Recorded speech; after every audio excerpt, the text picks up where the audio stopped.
सफलता चलकर नहीं आती है, हमें उस तक पहुंचना पड़ता है। ठीक उसी प्रकार भगवान ने सभी पक्षियों के लिए भोजन तो दिया है, लेकिन उनके घोंसले में नहीं, भोजन उन्हें ढूंढना पड़ता है। नमस्कार मित्रों, मैं ज्योतिषाचार्य अभिषेक तिवारी आपको आपका अपना YouTube channel astro Abhishek Tiwari में हार्दिक स्वागत एवं अभिनंदन करता हूं। मित्रों, इस वीडियो में हम बात करने वाले हैं कर्क राशि के जून माह के राशिफल के बारे में। राशिफल जानने से पहले हम बात कर लेते हैं इस महीने के ग्रह गोचर एवं कुंडली के बारे में। मित्रों, महीने में 2-4 दिन ऐसे होते हैं जो हमें हमारे कार्यों में डिले डिस्टरबेंस पैदा करते हैं, हमें मानसिक तकलीफें और उलझने दे देते हैं। हमारे बनते बनते कार्य रुक जाते हैं या बिगड़ जाते हैं। इसके कारक होते हैं चंद्रमा। चंद्रमा जब हमारी राशि से चौथे, 8वें और 12वें होते हैं तो ये ऐसी बातें देखने को हमें मिलती हैं। इस परेशानी से बचने के लिए मैं कुछ डेट्स बता दे रहा हूं, जिसको आप नोट कर लें और उसी के हिसाब से आप महीने के अपने कार्यों का डिजाइन करें, जिससे परेशानियां बिल्कुल नहीं आएंगी या बहुत कम आएंगी। तो आपकी राशि से चंद्रमा 20-21 को चंद्रमा आपकी राशि से चौथे, 1-2-3 को 8वें एवं 12-13 को चंद्रमा आपकी राशि से 12वें होंगे।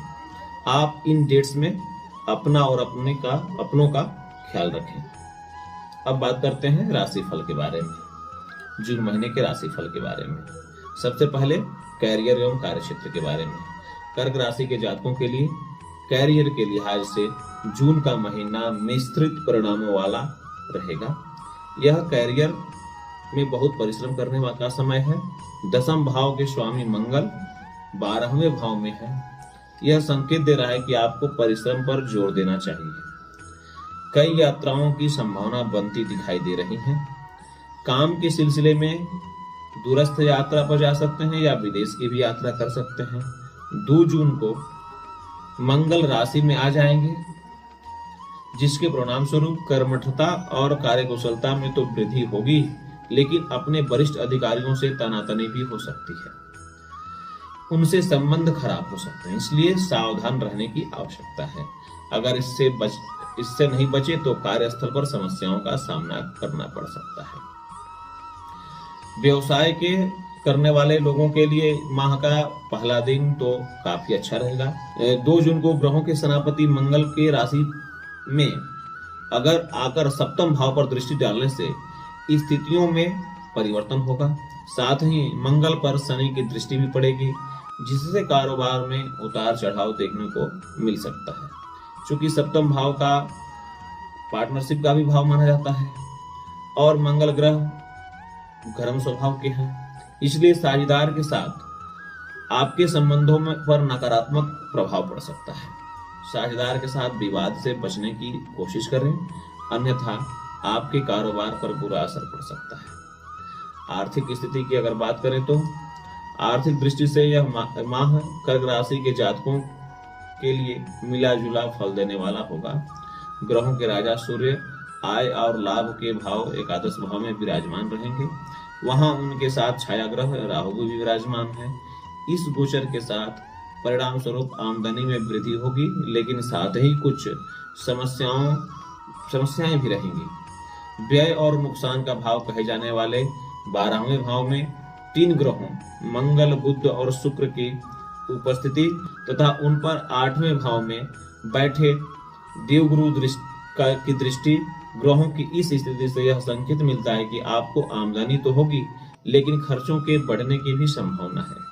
माह की शुरुआत में कोई अप्रत्याशित खर्च आपके सामने आ सकता है, जिसे आप टाल नहीं पाएंगे। 3 जून को बुध लाभ के भाव में चले जाएंगे, तब खर्चों में कुछ कमी आने की संभावना है और आमदनी में वृद्धि होने के भी योग है। आपको विदेशी स्रोतों से लाभ होने की संभावना है। अगर आपका व्यापार विदेश से संबंध है तो वहां से अच्छा लाभ हो सकता है या बड़ा ऑर्डर मिल सकता है। विदेश में रहने वाले किसी रिश्तेदार से धन लाभ हो सकता है। हालांकि 15 जून को ग्रहों का राजा सूर्य व्यय के भाव द्वादश में चले जाएंगे, जिसके बाद खर्चों में फिर से वृद्धि हो सकती है। कोई ऐसा खर्च सामने आ सकता है जो आपकी योजना में नहीं था। बजट बनाकर चलना श्रेयस्कर रहेगा, अन्यथा आर्थिक स्थिति तनावपूर्ण हो सकती है। स्वास्थ्य की बात करें तो स्वास्थ्य की दृष्टि से भी यह माह आपके लिए बहुत अनुकूल साबित नहीं होने वाला है।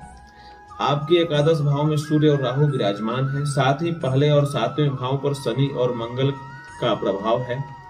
ग्रहों की यह स्थिति बता रही है कि आपको स्वास्थ्य से जुड़ी परेशानियों से जूझना पड़ सकता है। दुर्घटना के योग दिखाई दे रहे हैं, इसलिए सड़क पर चलते समय या वाहन चलाते समय विशेष सावधानी बरतने की आवश्यकता होगी, क्योंकि सावधानी ही बचाव है।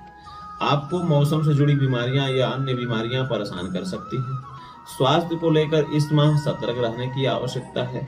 अगर लगे कि कोई समस्या सामान्य से ज्यादा प्रभावित कर रही है तो चिकित्सक से सलाह लेने में देरी ना करें।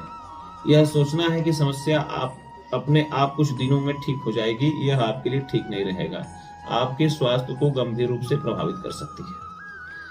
प्रेम और वैवाहिक जीवन के बारे में बात करें तो प्रेम संबंधों के दृष्टिकोण से यह माह कर्क राशि वालों के लिए चुनौती से भरा रह सकता है।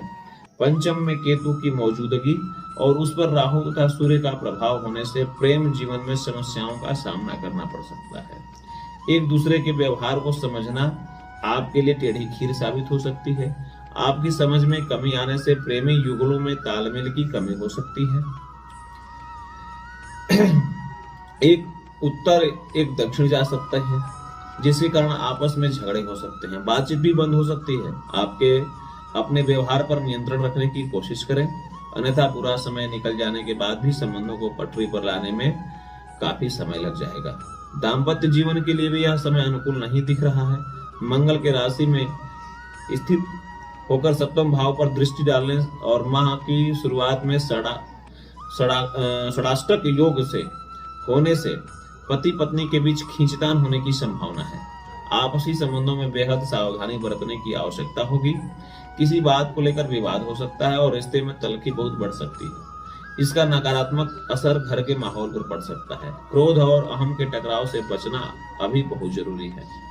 जीवन साथी को स्वास्थ्य संबंधित परेशानियों का सामना करना पड़ सकता है, इसलिए एक दूसरे का ख्याल रखने की आवश्यकता है। पारिवारिक दृष्टि से अगर देखें तो मिश्रित फल देखने को मिलेंगे। दूसरे भाव के स्वामी सूर्य 11वें भाव में विराजमान है, उनके साथ वहां राहु की भी उपस्थिति है। इसके परिणाम स्वरूप परिवार के माहौल में उतार चढ़ाव रह सकता है। परिवार के लोगों के बीच सामंजस्य में कमी आ सकती है, असहयोग की भावना बढ़ सकती है, लेकिन यह स्थिति पूरी माह नहीं रहेगी। देवगुरु बृहस्पति और शनि की दृष्टि जब चतुर्थ भाव पर पड़ेगी, जो आनंद का भाव है, तब स्थितियां सुधरने लगेंगी। परिवार के सदस्यों में एक दूसरे के प्रति अपनत्व की भावना बढ़ने लगेगी। आपसी सामंजस्य भी सुधरेगा।